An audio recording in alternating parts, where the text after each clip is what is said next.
Come on, mister. I'll take you to Rose's trailer.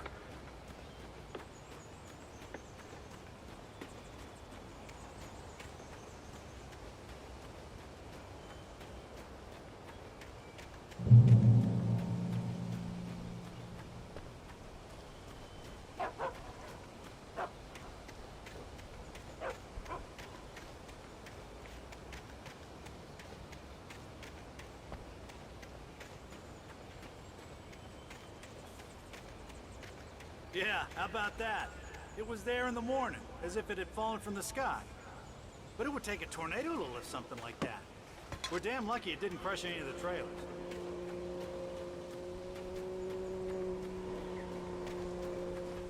Just follow me. It's not far.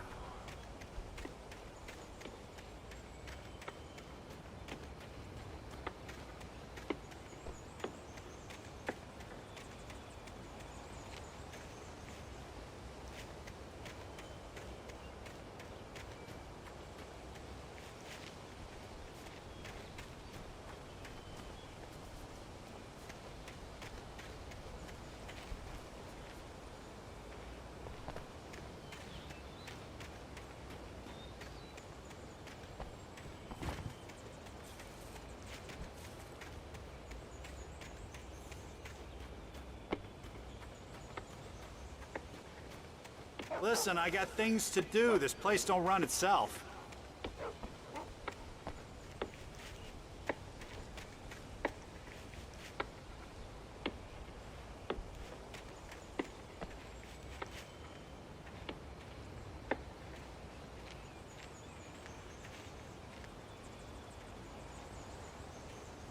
It gets better. A local girl, Barbara Jagger, drowned in Cauldron Lake just a week earlier.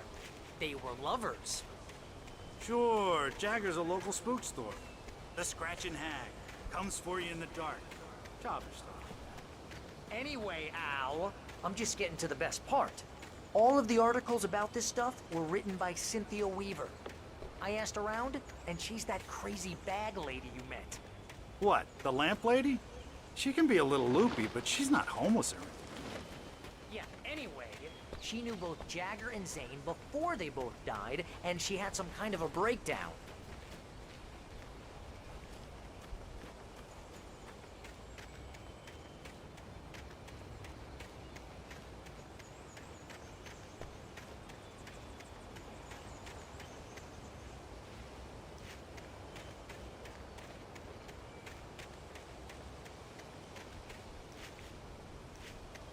Well, mister, this here's Rose's trailer.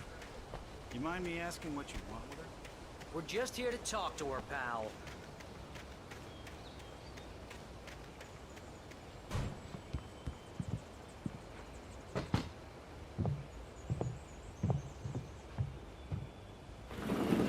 Welcome to... Oh dear, Mr. Wake. I'm so glad you're here. Rose, you have my manuscript? Oh. Oh, yes. Yes. Please, come in. Hey, this is really good. Rose, Yes, my manuscript.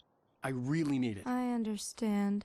I know what you need. A muse to inspire you. Oh, for Barry? She doesn't have anything. Yeah, hey, Al? Al, what's... Oh... Barry! What? What?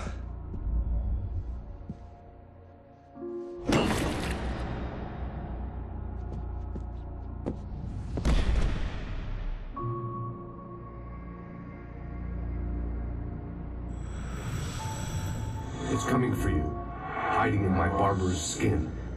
I'm too weak to stop it. You must turn the lights on. I promised I'd come visit you and your lovely wife. You must finish what you started. I insist. You must turn the lights on. Turn the light on.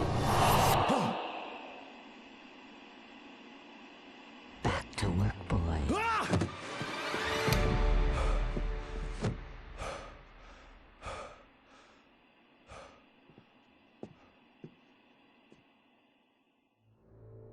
I felt nauseous, hungover. Only anger kept me going. I can't tell reality from dream anymore, but it seems I have an imaginary editor to help me. She's an old woman in a funeral dress. I call her Barbara Jagger. She's very strict. I'm writing faster and faster. My manuscript is being heavily revised. The edits are getting very aggressive, and each day there's less of me and more of her. I hate it, but I know she's right. She promises me I can save Alice this way. She knows more of this than I do. About the complex incantation I'm attempting. About this place. She's worked with another writer under similar circumstances, Thomas Zane. The genre of the story seems to be shifting. It's turning into a horror story. I'm getting close. I can feel it.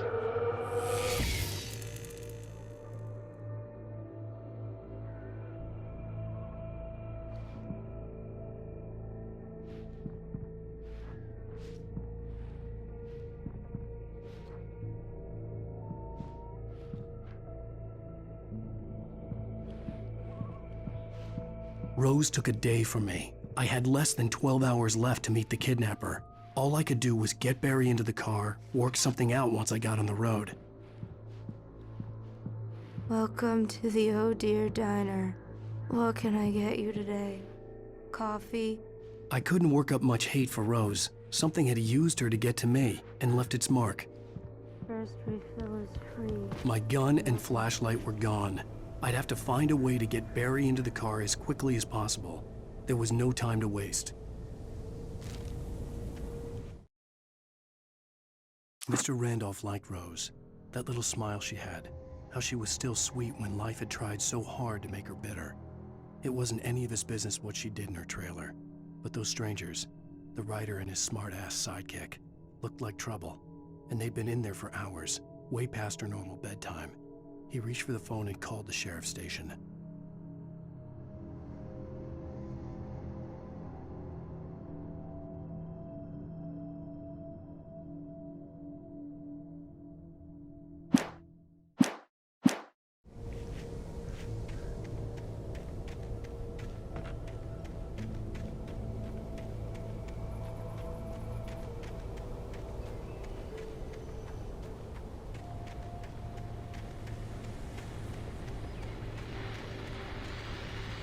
I just stepped outside to catch a breath of fresh air. Let me tell you, the weather's getting heavy.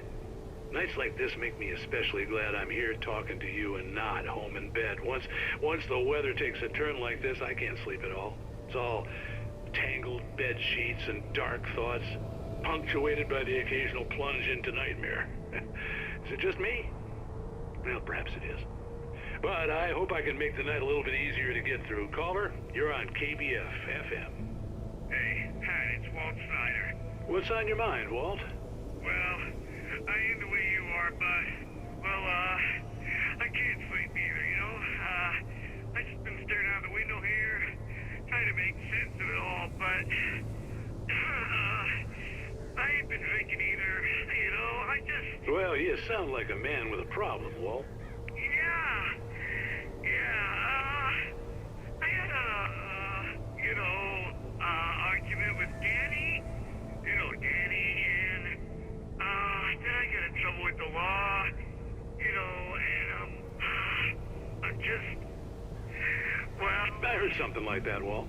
Yeah, well, Danny's my best friend, and, they let me out on bail today, and now I'm just alone here at the window, waiting. Man, and there's something in the air tonight, man. I was just outside looking up at the sky above our broadcast tower thinking the same thing. What are you waiting for, Walt? I don't know. Something's gonna happen. I think I better go. Well, Walt, maybe... No, thanks, Pat. Well, good luck to you, Walt. Hang in there. Let's take a little break, folks. This weather's really something else, huh? How can I be sure that you will walk away? Why do look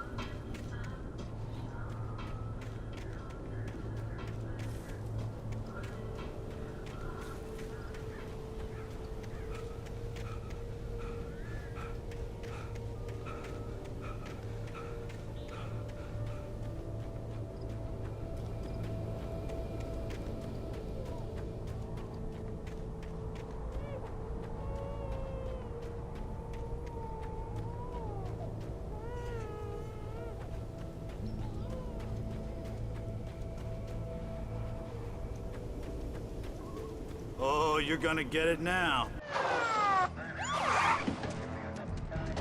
God knows what you've done to that poor girl. This is Agent Nightingale, FBI! Get him up, Hemingway! You're under arrest! You move a muscle, I'll unload right in your goddamn face! Stay right where you are, Slane!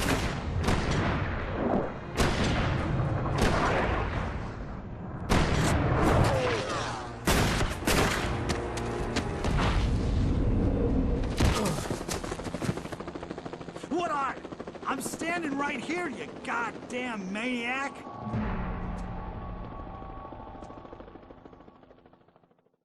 I hated to leave Barry behind, but there was no way I'd miss my appointment with the kidnapper.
For decades, the darkness that wore Barbara Jagger's skin slept fitfully in the dark place that was its home and prison.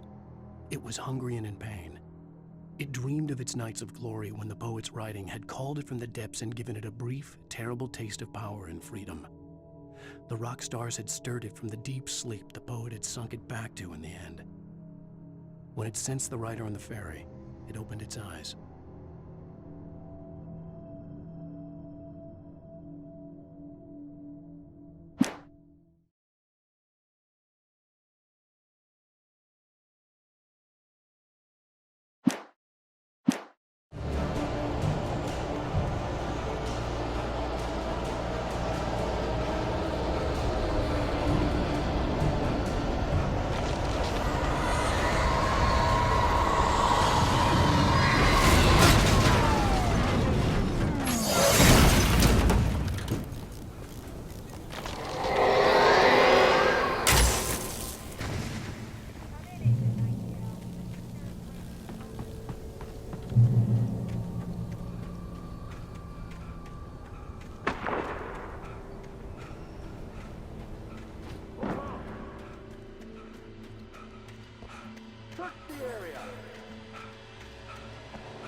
This horror was everywhere I went, circling me. The cops didn't stand a chance. They were after a writer, not a monster.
Thornton, come in. Over. Thornton here. James, we got both Wheeler and Rose in custody. They didn't put up a fight or anything. Why, they were... Hey, what are you doing? Come on! Sit down and give me that. Jane, Mulligan here. Over. Go ahead, Mulligan. Over. We got Wheeler and Rose here. Wheeler's drunk or hopped up on something. Speaking of which, that Fed had a pretty distinctive whiff of Otis Scotch about him, you know what I mean. Over. I don't have anything on that, Deputy Mulligan. Over. Well, whatever. Anyway, Rose is just being plain weird here. You better get Doc in to take a look at both. Over. Gotcha. You better get them here quickly. The, Fed's gonna want to interview Wheeler. Over. Oh, yeah, I'll bet he does. Looks like they have a lot in common. Mulligan out.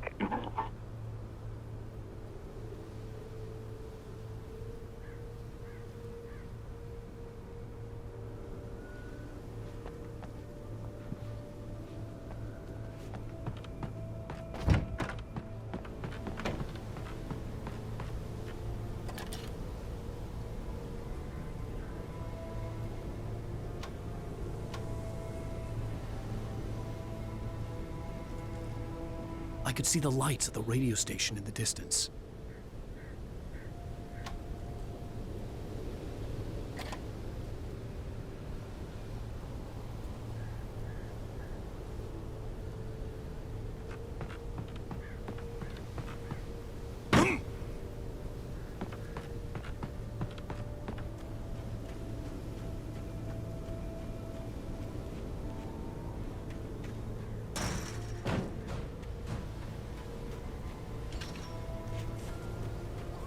I imagined that the broadcast tower in the distance was part of the local radio station.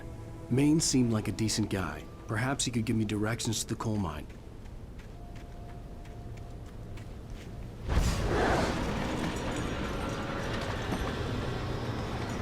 Unnatural shadows clung to the gate. The darkness that was after me was trying to stop me. I wouldn't get through without a light.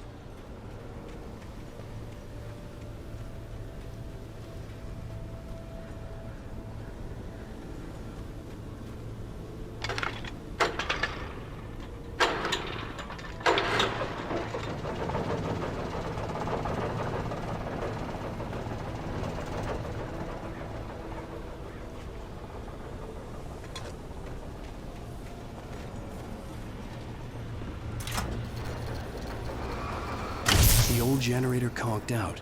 I'd have to see if I could fix it and try again.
It took me a moment to recognize the flashbang grenades.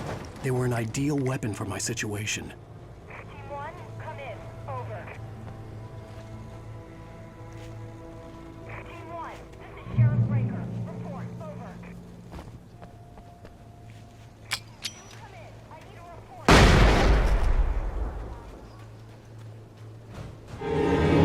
You will have to fight in silence.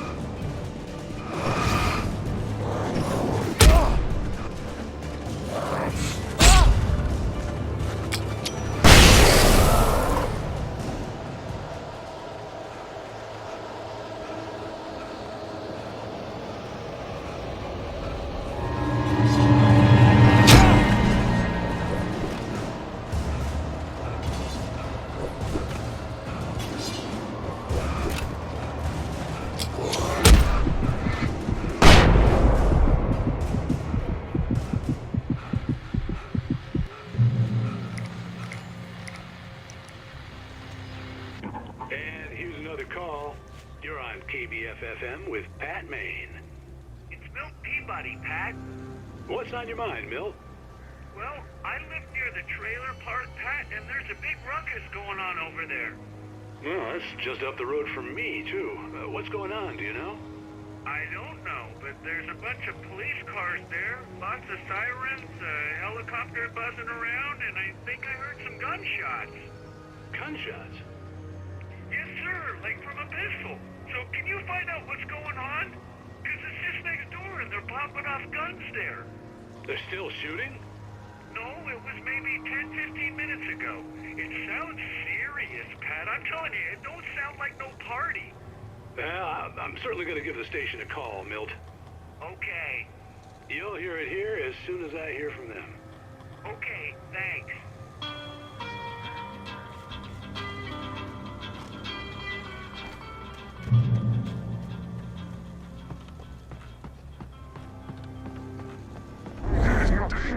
Species you hold. You're under arrest.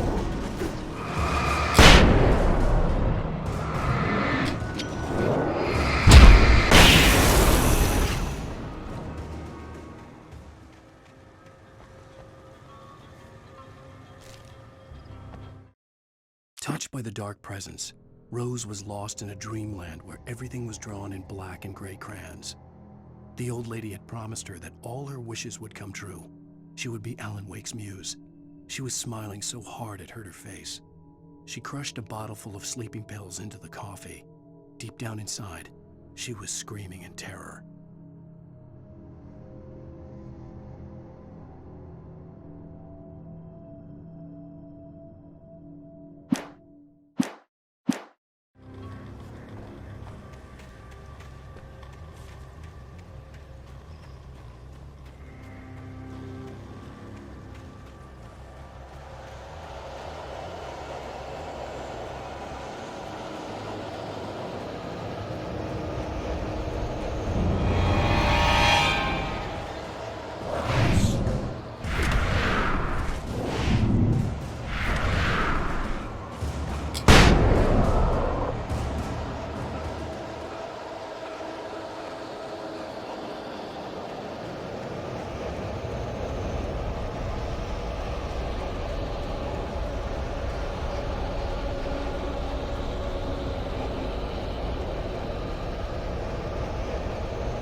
I hope Maine could lend me a car to get to the coal mine. Why, hello, Lorna. What do you have for us?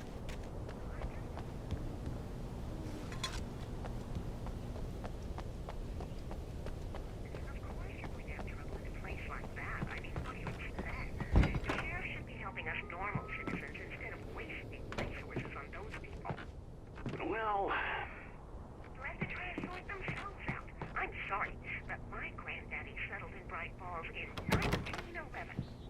Well, thank you very much for that compassionate viewpoint, Lorna.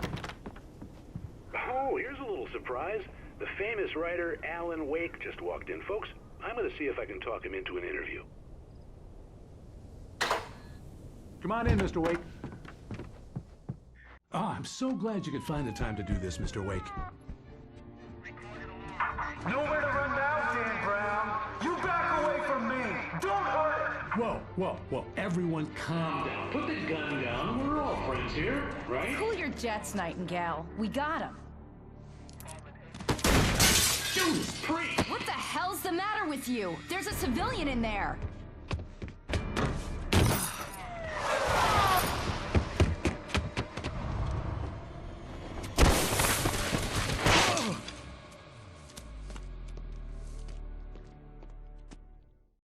I'll get you yet, even if it kills me. You hear me? You hear me, H.P. Lovecraft?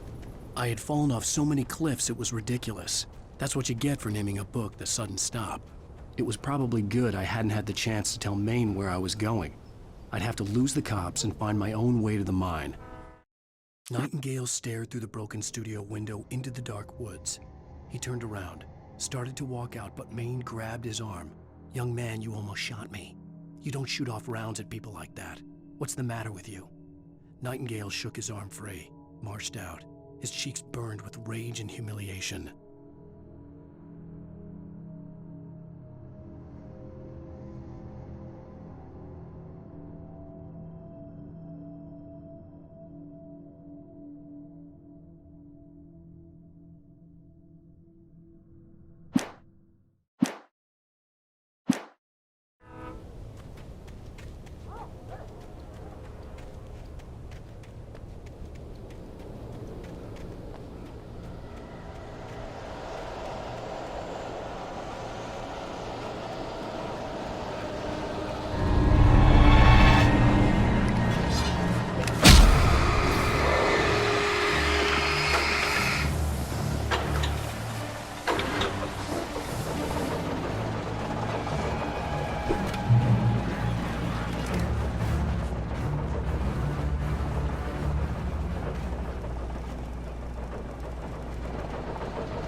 There was no sensible reason for the power company work lights to be here.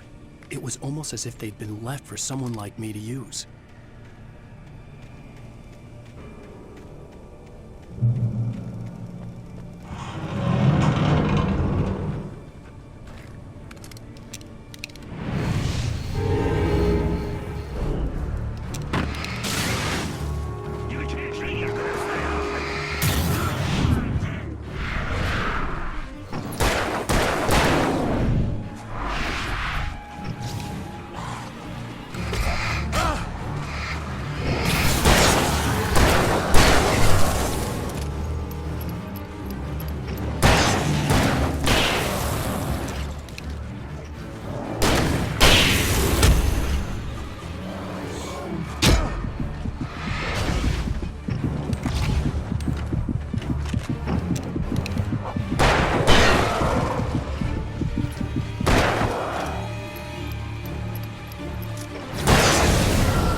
The bulldozer's engine roared to life. Mud and rocks flew as it fought for traction.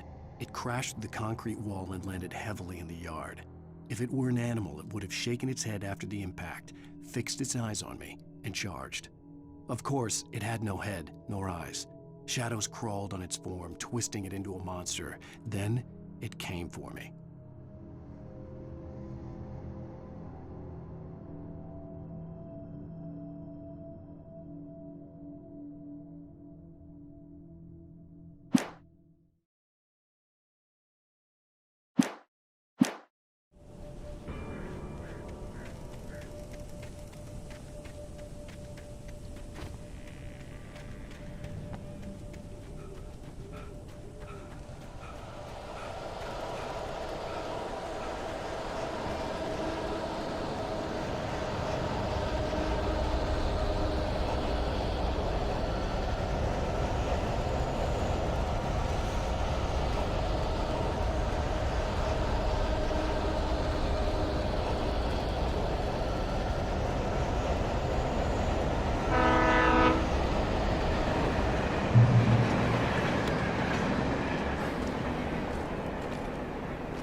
Hello? The most stubborn man I've ever met. Alice? Alice? Alan, I'm so afraid. He keeps me in the dark. Please help me. I look at you, Alan, and it's not you. Something else. Looking out from behind your eyes. Alice, I'm here. I'm so alone here. It's all gonna go to hell. You need to be careful. Cooperate. The connection had been terrible, but that wasn't the only thing that hadn't been right with the call. She sounded wrong somehow, but she had called me.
The pipe wrenched itself loose from the bridge's steel framework. Wrapped in darkness, it floated in midair, twitching. For a moment, I didn't understand what I was looking at. The heavy object lurched at me with impossible force. I threw myself out of the way, but just barely.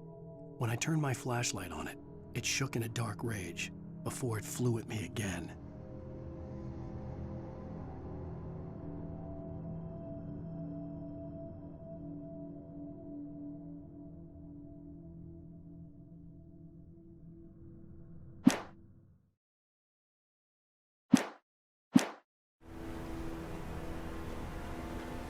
I could see a railway bridge up ahead, and a warehouse of some sort on the opposite shore.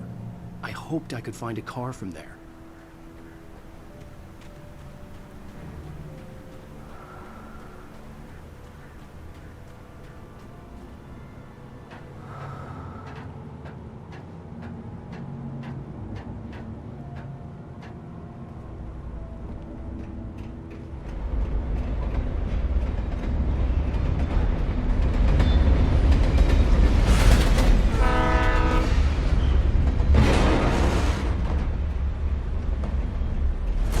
darkness that was pursuing me was growing stronger, and it was taking over everything in its path.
I slammed the door shut right in his smug face. He pleaded for me to open the door. True to form, the asshole actually thought I would obey. I had no sympathy left, no guilt either, not for him. I took a moment to savor the scream. I bet I had a smile on my face. It was all that I had time for. The dark presence was inside the lodge with me.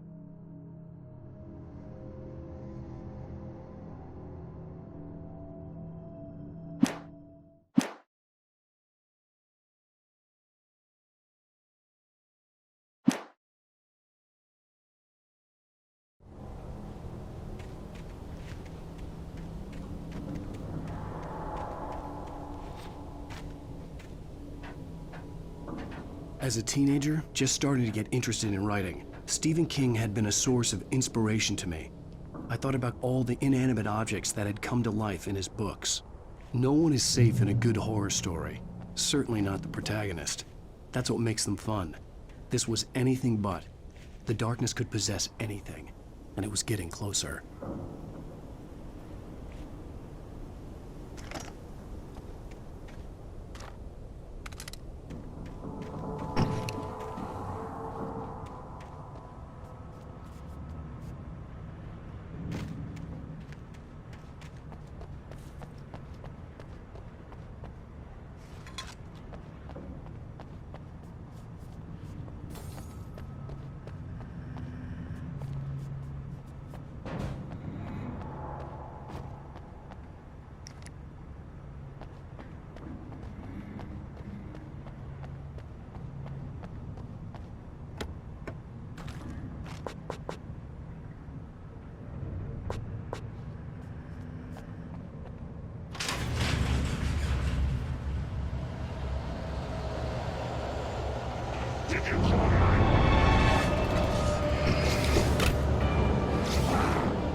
the facts of our existence for granted, unaware that they are merely a thin veneer of desperate self-delusion, covering a vast cosmos of madness and horror. All too often, the stars are right. In Night Springs. Tonight's episode, a family occasion. Journalist Alvin Durl's trip to study the local customs of an insular community in Night Springs has been less than successful. Until tonight. Well, I'm glad you changed your minds about this. Ancient customs, local mythology. My editor loves this kind of stuff. Well, Mr. Durlith, we don't want to feel like we're on exhibition. But you have demonstrated the seriousness of your intent. Oh, I am serious. Really, just do your thing. I'll stay out of your way and observe. Actually, I thought you could assist us. I'm afraid we are a man short. It would provide you with an intimate perspective. Could I really? Of course, Mr. Durlith. Well, I guess that's the least What would I have to do? Oh, here. Let me show you with a kiss.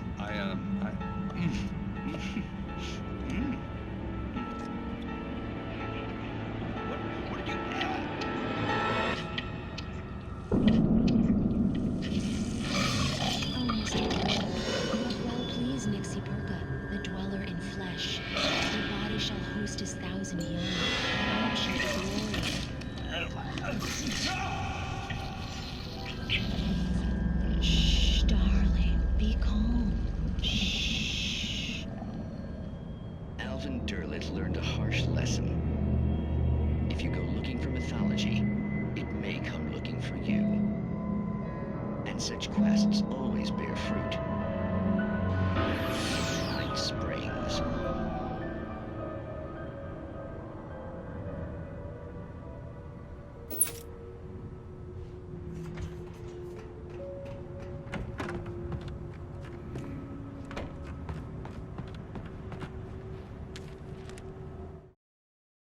The darkness surged towards me, sucking everything loose from the ground into its depths, tugging at my clothes.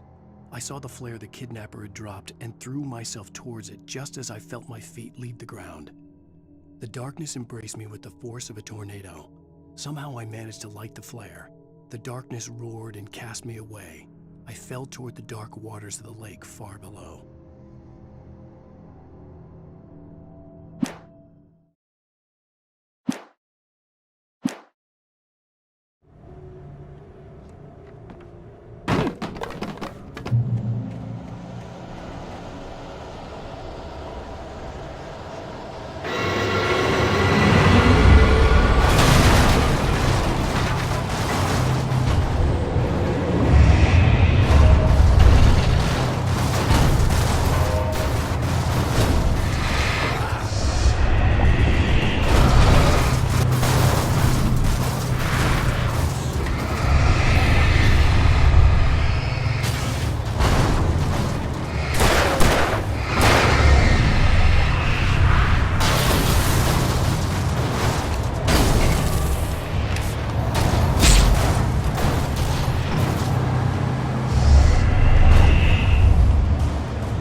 never been this glad to see the sunrise. I had a couple of hours to get to the coal mine.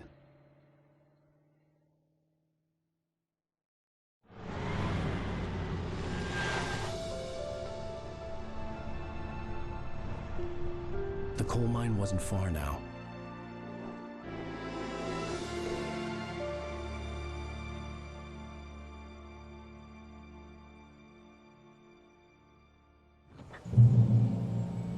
Today, I would meet the kidnapper, and he would give me Alice. I wouldn't give him any other choice. A drowning man will clutch at a straw.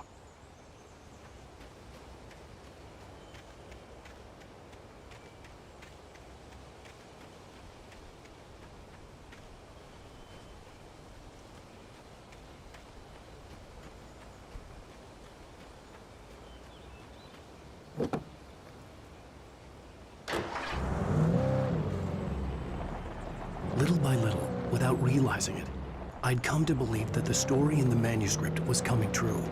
The current of its narrative had taken me deeper and deeper into dark waters. Alice had been taken from me. Barry was probably in jail. I was a fugitive from the FBI. The whole world taken over by the dark presence was trying to destroy me. It all felt real, but it matched a textbook case of insanity.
This is Pat Main, and you're listening to KBF-FM. Folks, I want to apologize for kind of abandoning you to that looping music track last night, but I was detained. You see, I encountered a big-shot G-man with an itchy trigger finger who could use a lesson in manners and a boot in the ass. Not necessarily in that order, either. Now, folks, I know I'm not being very informative here, and I apologize for that. I really should just keep quiet, but I'm just so peeved right now, because some people just shouldn't be carrying badges. I'm just glad that our Sheriff Breaker was there to straighten things out. And if someone I met last night is listening, let me just say, I'm sorry if my mouth got you in trouble. I'm pretty sure you're not the bad guy here.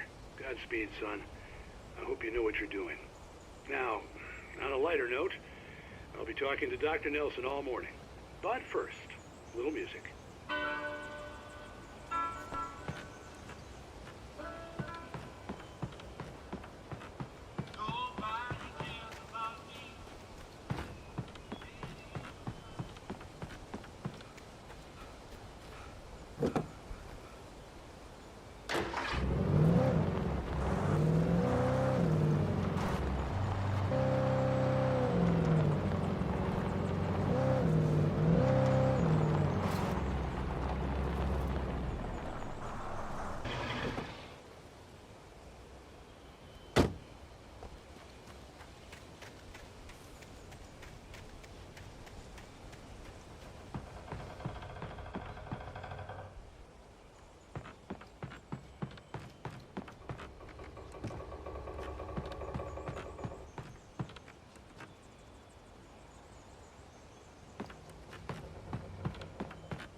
For Mott, spying on the writer on the ferry had been a disappointment.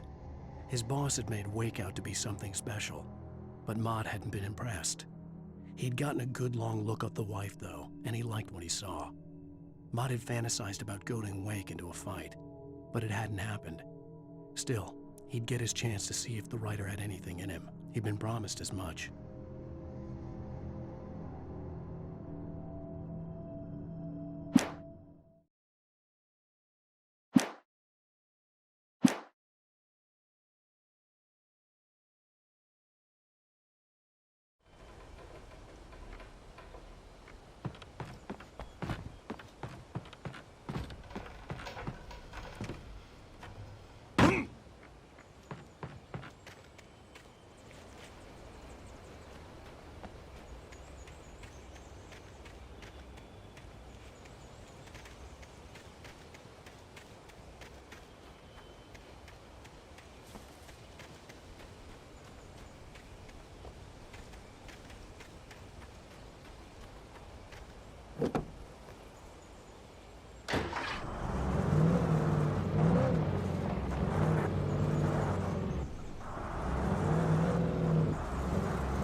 I was early.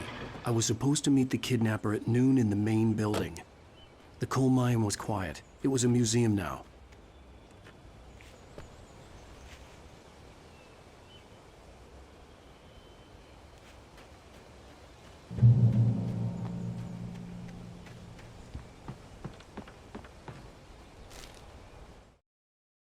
With Nightingale gone and the night wind blowing in through the broken studio window, Maine stared at Sarah. The sheriff looked away.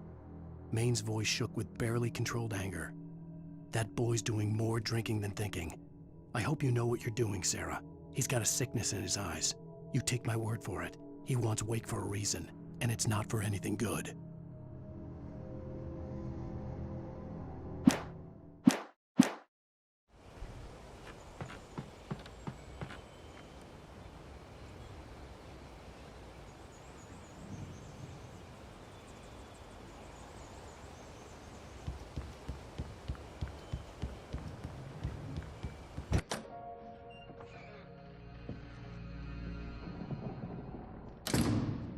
I didn't want to go outside.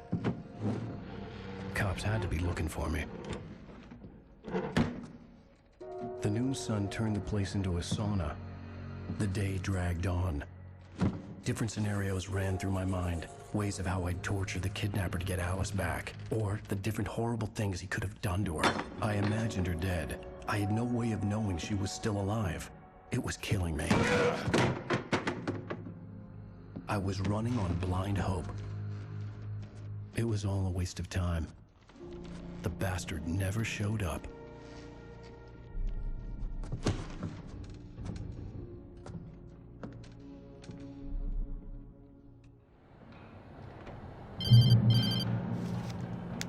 Wake! Where the hell are you? Change of plans. You know where Mirror Peak is? It's a big mountain north of where you are. You follow the path from the mine, you can't miss it. There's a lookout point there. I'll be waiting. I'm through being jerked around by you. You want to see your wife alive? Because if you do, you better watch what you say to me. Do we understand each other? I want to talk to Alice. Yeah, and I want the manuscript. Don't keep me waiting, Wake. Hello? Hello? Ah! I'm gonna kill him! I had to get to Mirror Peak.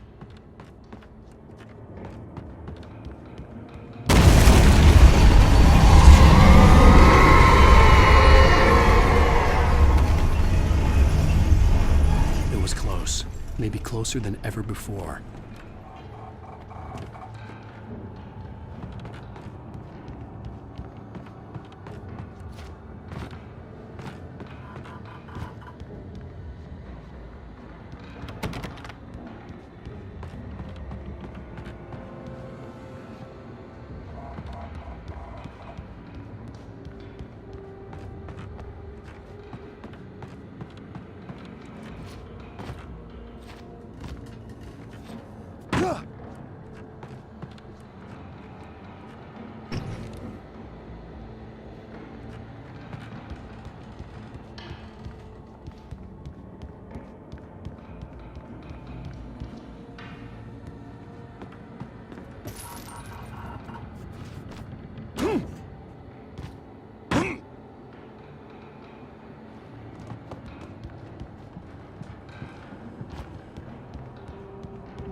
When Thomas Zane fell for Barbara Jagger, it happened fast.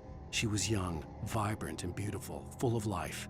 He had never been a very happy man, and without any seeming effort, she had changed all that. Zane felt good for the first time in his life. Everything she did was another piece of a jigsaw puzzle he hadn't even known he'd been missing. And best of all, she made the words flow, strong and sharp. She was his muse.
The only way to reach the hillside ahead was to go through the building. I had to find a way to avoid electrocution.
Some of the taken retained echoes of their former selves, but these were just the nerve twitches of a dead thing. Nothing remained but a shell covered and filled with darkness. In most cases, these puppets were enough for the purposes of the dark presence. But for anything more elaborate, as with the writer, it was different. It needed his mind. And so rather than taking him over completely, it merely touched him.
There was no way the flashbang grenades were standard power company equipment.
I stared through the bars of the jail cell.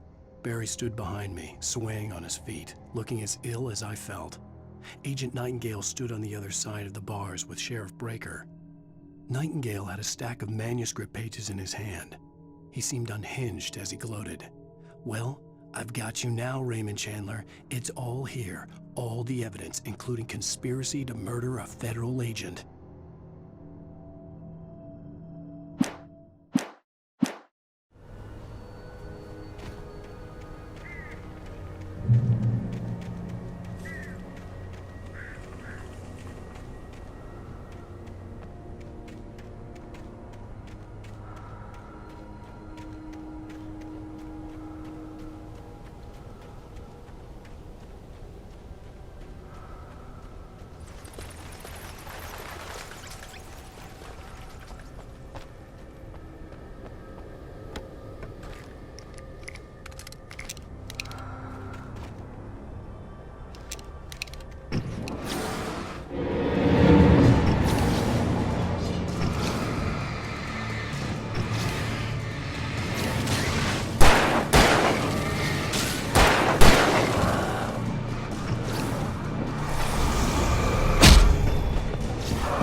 I had no real plan.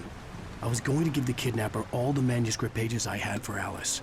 If that wasn't enough, I'd hold him at gunpoint and make him talk.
The dark presence was moving ahead of me in the same direction I was going. A cold feeling settled itself in the pit of my stomach.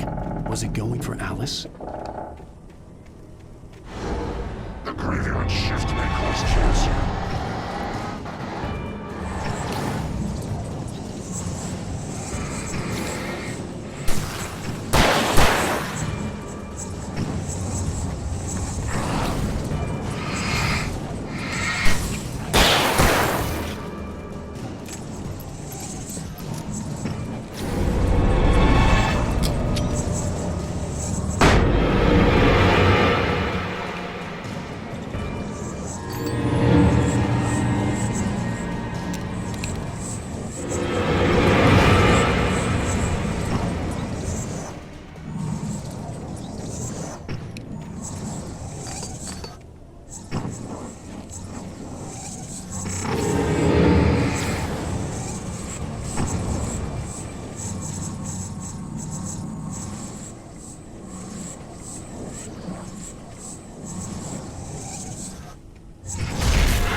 The place was dead, a ghost town. Had been for decades, maybe a century.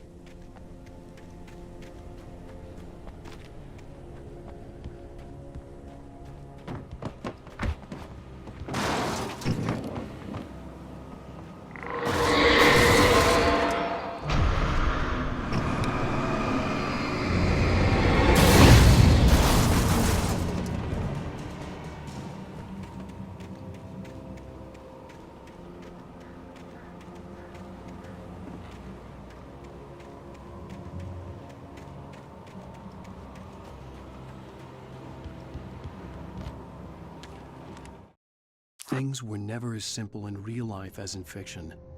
I had lost count of the times I had wished there'd be a clear reason for my writer's block. Something to fight, something to lash out on. There wasn't. I was filled with doubt. I was nothing like the hero in my books. Alex Casey had gone through his life with single-minded determination, never wavering from his goal. Even now, I was angry at myself, angry at Alice, angry at Barry. I was fumbling and I had no plan.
Anything outside of writing is a struggle. I feel ill. I managed to make my way downstairs. There's a shoebox filled with books and papers by Thomas Zane. It's very hard to focus, but I managed to read some of it. He's a poet, and a good one.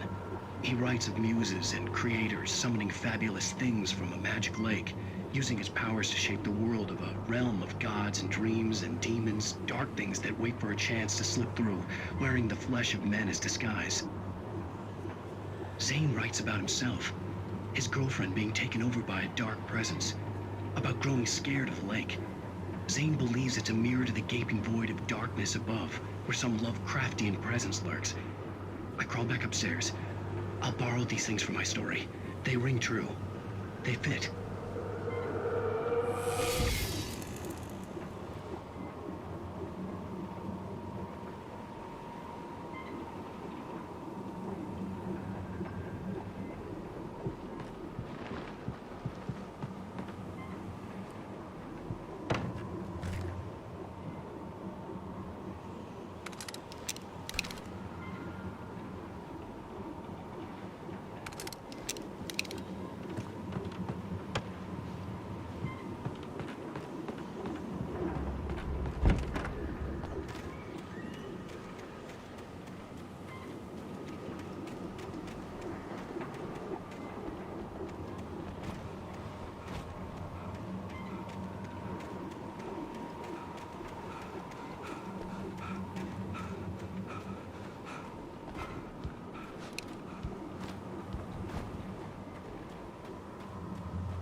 The kidnapper had sent me a text. The message was full of spelling errors and insults. It was telling me to hurry up.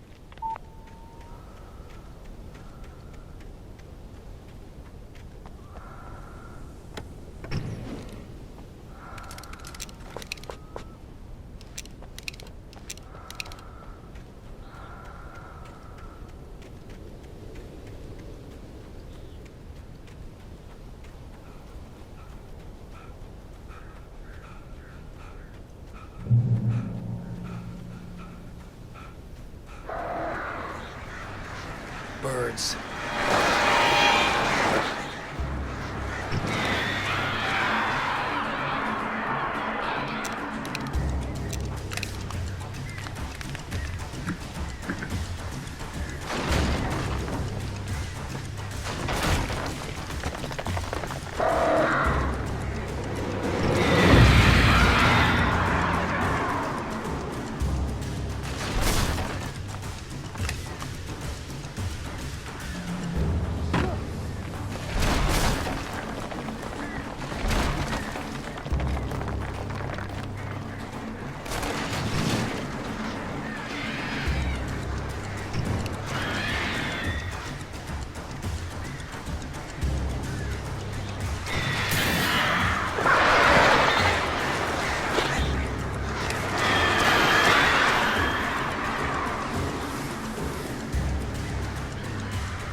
headache stabbed at my brain.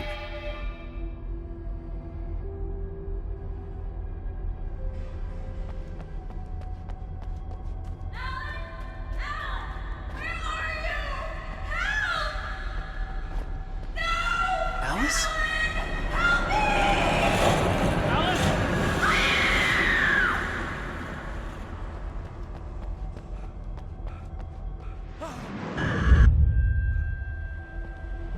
I'm losing it. I gotta get out of here. The hunters were big, thick-set men, confident and at home in the woods. They were feeling good, running on beer, ghost stories, and camaraderie late into the night. It did them no good, as they were taken by the dark presence, sucked deep into a darkness far worse than any ghost story they ever told or heard.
Even behind the closed doors and curtains of his grimy room at the Majestic, the local motel, Nightingale could feel the locals' eyes on him, the unrelenting pressure of their judgment.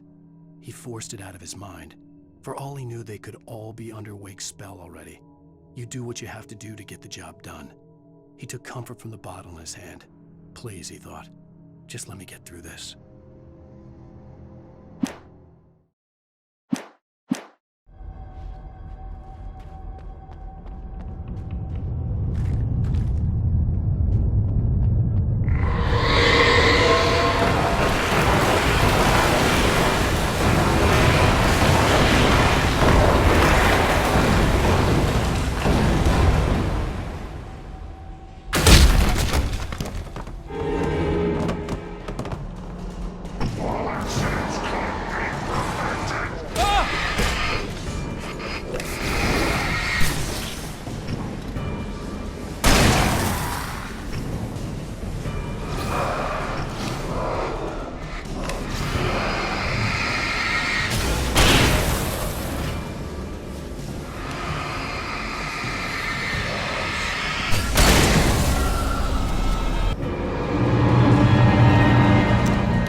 I'd have to make my way up this mine shaft in order to go on. Maybe the machinery could help me with that.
Damn.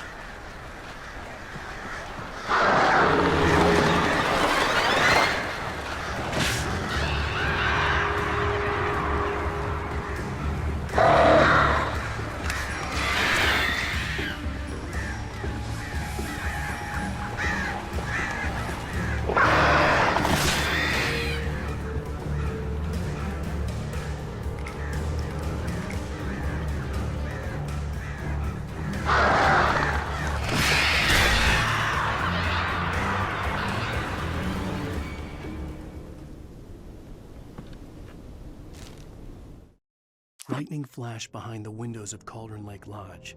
Tor Anderson laughed and held the steel hammer above his head. Nurse Sinclair was trying to calm him down without success. Tor grinned madly and shouted, "My hammer's up. Here's a friendly poke from Molnir, wench." He brought the hammer down with all his might on Sinclair's head. "We're on a comeback tour, baby."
Oh, great. Another cable car.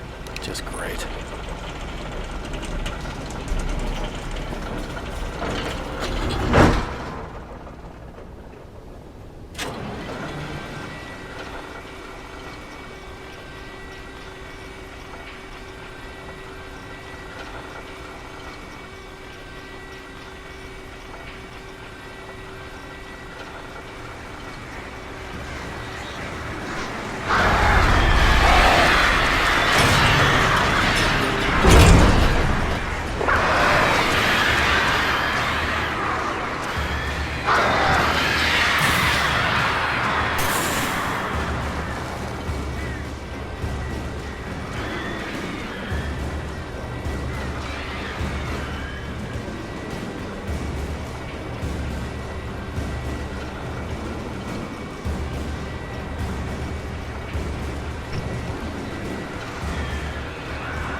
Maud had checked all of Stucky's rental cabins. There had been no sign of the Wakes. It was dark when he'd found their car parked at the end of the road by Cauldron Lake. It made no sense. They must have taken a wrong turn, but there was no sign of them, and the car had been there for hours already. Frustrated, Mott stood on the rotten ruin of the footbridge that had once led to Diver's Isle before it sank beneath the waves years ago. The boss wouldn't be happy.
I could see Cauldron Lake. I thought I could make out the spot where the island and the cabin had been. There was a light near it. It had to be a boat.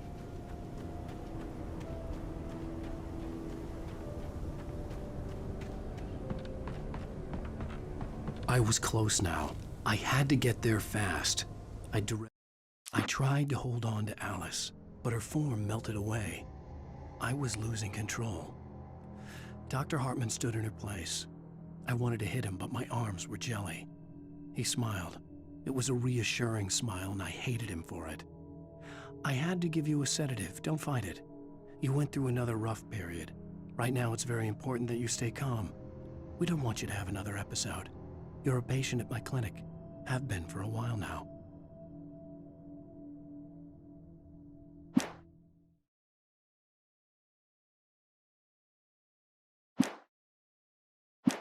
Did what I would find.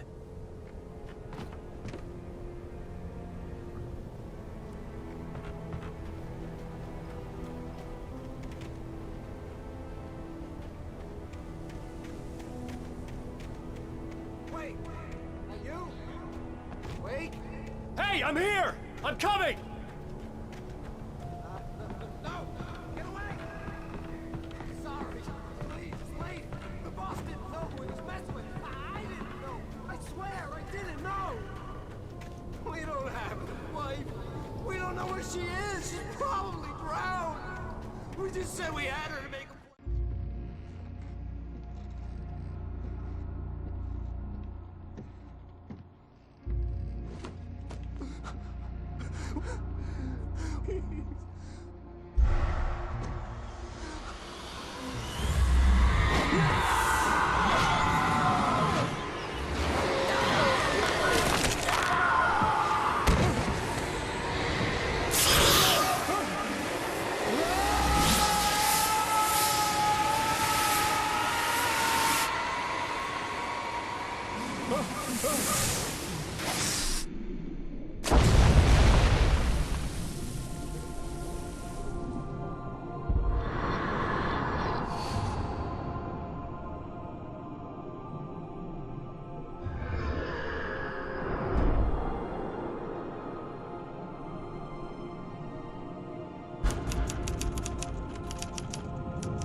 Previously on Alan Wake, I'm hunted by the law. Sheriff, Wake's running. I'm giving chase. Are you seriously telling me that writer just took out my deputies? A thriller I supposedly wrote is coming true. The genre of the story seems to be shifting. It's turning into a horror story. I was told that Alice had been kidnapped, but that was a lie. We don't have his wife. We don't know where she is. Her purported kidnapper was eaten up by the dark presence before it attacked me.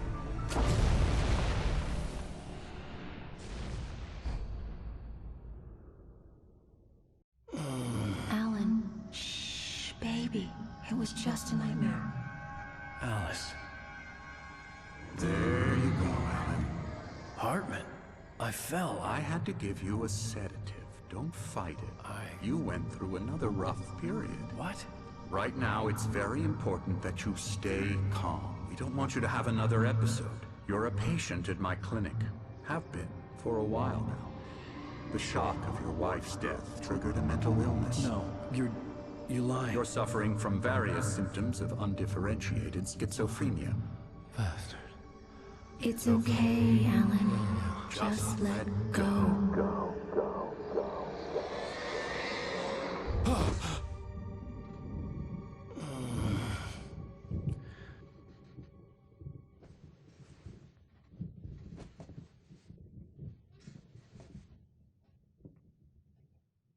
I felt groggy. Whatever Hartman had bumped in me was making me numb. I felt like this was happening to someone else. Someone I was watching on television. I couldn't think. Couldn't focus.